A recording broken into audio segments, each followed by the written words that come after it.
Hey everybody, welcome to the Crit House. I'm Jeff Larson. We continue our MyFIVE series, and today we have Bob Petterson. Bob is the publisher of Street Photography magazine. He is a podcaster, and he is himself a street photographer as well. Mr. Patterson, it's a pleasure to have you on the Crit House. Thanks for joining us. Yeah, thanks for having me. Yeah, I have long listened to your podcast as a budding street photographer myself, and I've learned a lot from the things that you have talked about and the people you've talked to as well. So you are all those things, the publisher of Street Photography magazine. But like, how do you talk about yourself as a photographer or in the photography world? Yeah, that's a great question, and I'm still working on my elevator speech. But if somebody were to stop me, I'd say I'm a street and documentary photographer. That's what I lean towards. Want to be a storyteller. Everybody's a storyteller nowadays. I like connecting with people, and I think the more I'm communicating with them, or we just connect one-on-one before I pull out the camera, I think the easier my job is. And tell us about the Street Photography magazine. Well, we've been publishing now for, in April, it'll be 11 years. Wow. And I started as really an experiment. I just kept doing it, and it just became a part of my life. I hired somebody to be our editor, Ashley Rifo, who does a fabulous job. She does. And Ashley. You invited her on here. I'm going to press her to make sure she does it. But, follows up. And I've just been doing it. I keep showing up. And I love it. I've just met the coolest people I've ever met in my life. And that's, you have had some great people, not only, and you have a podcast that's the Street Photography magazine podcast. Mm-hmm. So, and you take a lot of the people who are in the magazines as either photographers and writers to be part of the podcast. So, I mean, you've met and talked to some great people that I imagine you probably wouldn't have had that opportunity before. No. And I say that because that's the case with me here on the Crit House. I'm talking to, so just some phenomenal photographers, some brilliant people. It's been enriching to me as a photographer. So who are the great people? So when you think back at the 11 years of people who you've either had in the magazine or on the podcast or both, like, who are the people who you just say, oh, that was great? Wow, there's so many. Two of them I'm going to talk about today. Okay. So we'll say that Harvey Stein, mm-hmm. Great photographer, great teacher. He's introduced me, actually, the two of the people I'm going to talk about, two contemporary photographers, I met through him. And let's see, I had a Baryonyx on. He was really the impetus for me to make the leap. Yeah. Definitely him. I learned from all of them. So you've picked 5 images. Yep. And there are 2 that you've mentioned that we'll talk about coming up. But what did you go through in deciding what those 5 images were going to be? Because there are a lot of images out there. Yes, there are. I've seen a lot. And there's a lot more to see. What I thought about, I overthink everything, by the way. So and I overthought this even more. But what I thought about choosing images that just grabbed me somehow, that made me stop and then come back. And of course, there's a lot of those. Yes. And then I looked at, from there, the emotional impact that they had on me personally. So I chose those. And then, when I got down to about 1,000, I threw darts. Well, let's take a look at your 5 images and see what you've come up with. So Eugene Smith, and this is certainly one of his best known images. Yes. Tell us why you decided on this one, what the impact on this one was for you. Why is it here? So I'll tell you the story behind this, because I learned the story behind this photo. He was on assignment for Life magazine. He had an assistant with him, and he was photographing, in this little mining town. And his assistant, he saw these guys and he wanted to take a photograph. His assistant yelled to him, and he must have been off to his right, and they all looked over towards him. He took 2 frames, maybe 3 frames, and that was it. And of course, he was shooting a manual camera at the time. This is taken in 1950. These are miners? Yeah, these are coal miners. Yeah. I guess compositionally, I like it. The three people, they're like the ballast in the bottom of a ship. Mm-hmm. You know, just visually, that's how I feel. They're just kind of holding the thing down.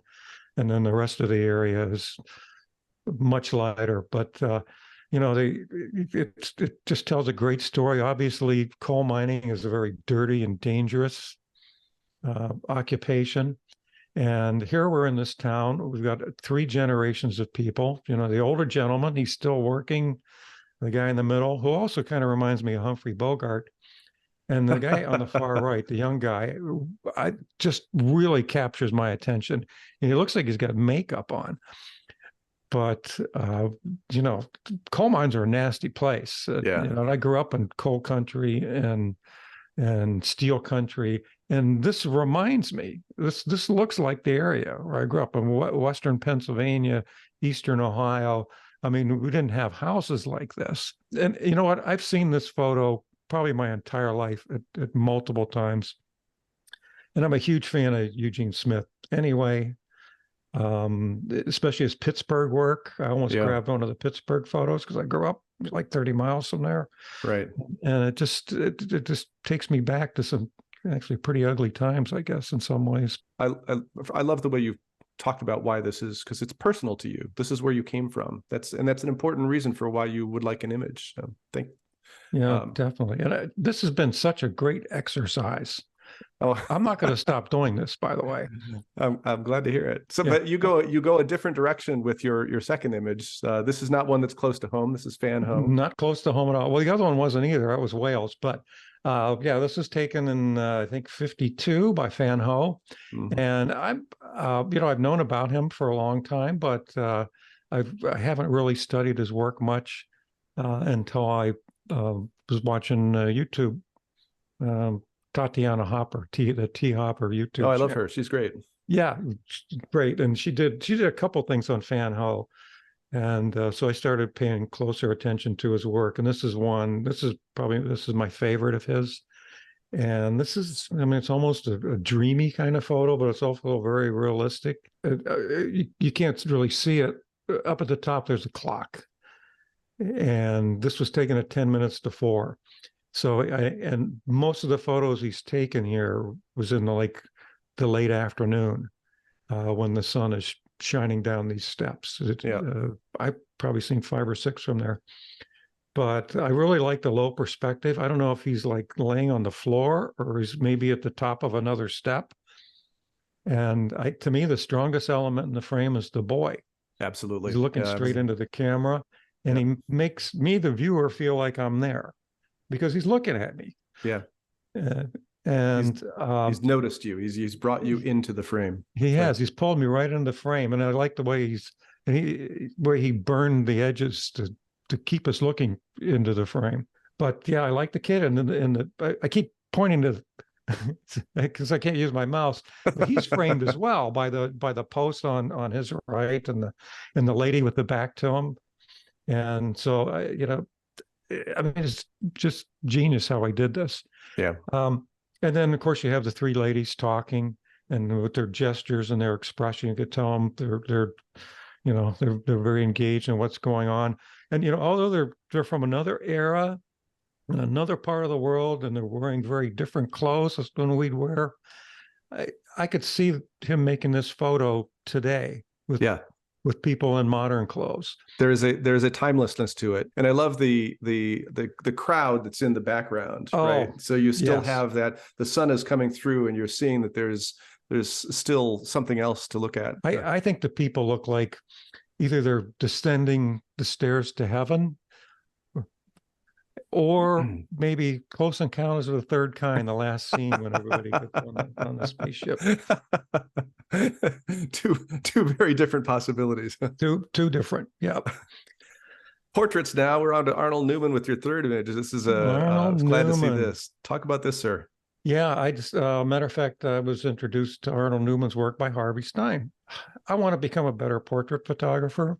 I feel my portrait photography is kind of weak.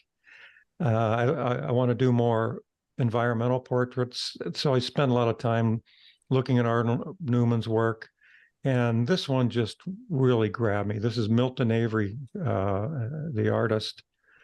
I when I looked through his work, I noticed most of the photos, and this was in an article that had many of his portraits, the people were framed in some way.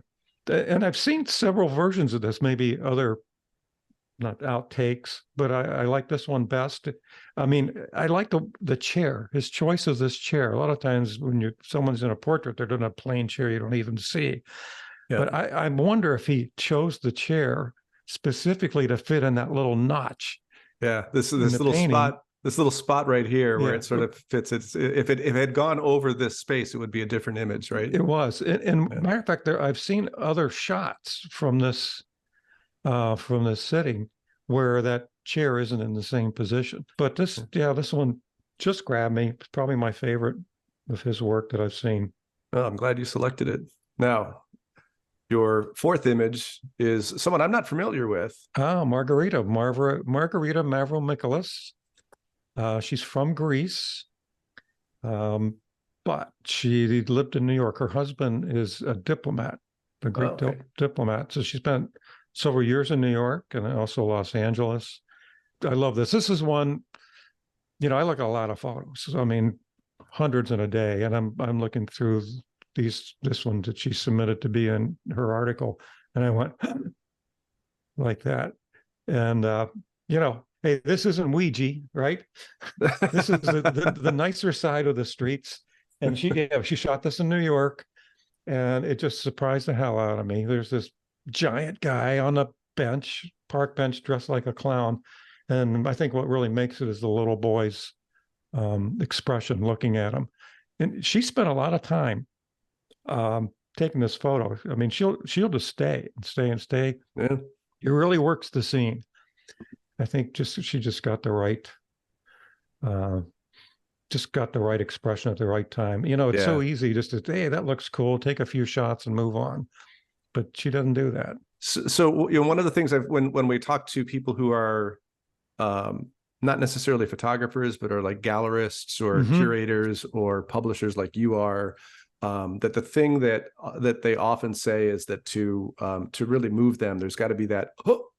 In the same way that you said about this image, there's got to be something that makes you go, oh, that's, and that's, if I ever get a photograph that does that to somebody, I will be more than happy. But I love the way you describe that, about just having that moment of, oh, I love this.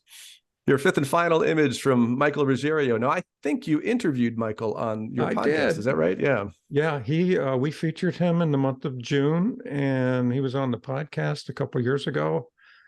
And this is a very different photo for him. He was riding the Amtrak, and for those who aren't from the U.S., that's our passenger rail system.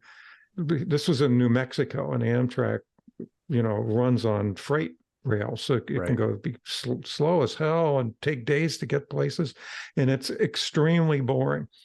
It is so different from anything else that he does. I mean, he does very long-term projects. I mean, years and years. Yeah, he spent years off and on riding with truckers in the 1980s and the 1970s, and it's really cool work.